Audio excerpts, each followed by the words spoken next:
வசிஷ்டர் கலைக்கோட்டு முனிவரின் பெருமையையும் அவரே புத்திர காமேஷ்டி யாகத்திற்கு ஏற்றவர் என்பதையும் தசரதனுக்கு எடுத்துரைக்கிறார். வணக்கம் நண்பர்களே.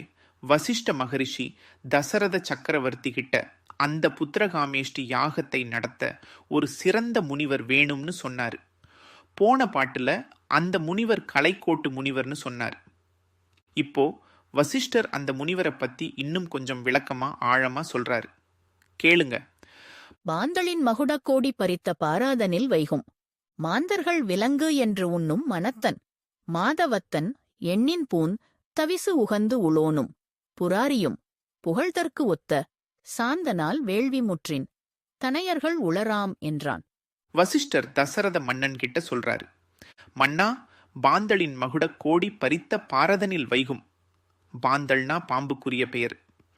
இங்கு அது ஆதிசேஷனை குறிக்குது. அந்த ஆதிசேஷன் தன் எண்ணற்ற கோடிக்கணக்கான தலைகள்ல தாங்கி பிடிச்சிருக்கிற இந்த உலகத்துல மாந்தர்கள் விலங்கு என்று உண்ணும் மனத்தன். அடடா, இதுதான் கம்பர் இங்க சொல்ற மிகப்பெரிய அழகு. இந்த உலகத்துல வாழற மனுஷங்களை விலங்குகளைப் போலன்னு நினைக்கும் மனசு உடையவர் அந்த கலைக்கோட்டு முனிவர். என்னடா இது, ஒரு முனிவர் இப்படி ஒரு நினைப்போட இருக்காரேன்னு தோணலாம். ஆனா இதோட ஆழமான அர்த்தம் என்ன தெரியுமா? இந்த உலக மாயையில, பந்தங்கள்ல, பாசங்கள்ல, சுயநலத்துல, போட்டி பொறாமையில, ஆசைகள்ல சிக்கி உழலும் மனிதர்களோட இயல்பு அவருக்கு தெரியவே தெரியாது. அவருக்கு தெரிஞ்சது தவமும் தர்மமும் தூய்மையும் தான்.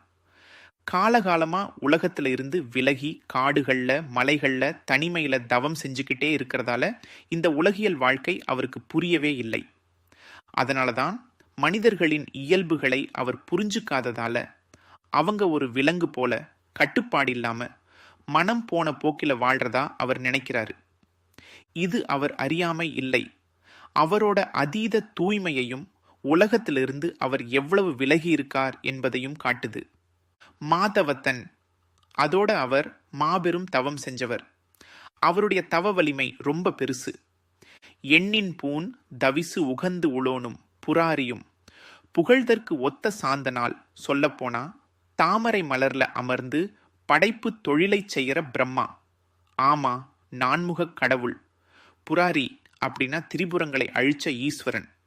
இந்த பிரம்மாவும் சிவனும் கூட ஆஹா, என்னே இந்த முனிவனின் சாந்தம், என்னே இந்த முனிவனின் தவம் அப்படின்னு வியந்து புகழக்கூடிய அளவுக்கு பெரும் சாந்த குணம் படைத்தவர் அந்த கலைக்கோட்டு முனிவர். அவர் அவ்வளவு அமைதியானவர், பொறுமையானவர். வேள்வி முற்றின் தனையர்கள் உளராம் என்றான். அந்த கலைக்கோட்டு முனிவரை கொண்டு இந்த வேள்வியை நீங்க பூர்த்தி செஞ்சீங்கன்னா தனையர்கள் உளராம், கட்டாயம் உங்களுக்கு புத்திரர்கள் பிறப்பார்கள், மகப்பேறு கிடைக்கும் அப்படின்னு வசிஷ்டர் தசரத மன்னனுக்கு ஆணித்தரமா உறுதி சொல்றார். இப்போ தசரத மன்னனுக்கு ஒரு சந்தேகம் வரும் இல்லையா? அவ்வளவு பெரிய முனிவரை எப்படி இங்க கூட்டிட்டு வர்றதுன்னு. அடுத்த பாடல்ல தசரதன் அதைத்தான் கேட்க போறான். காத்திருங்கள்.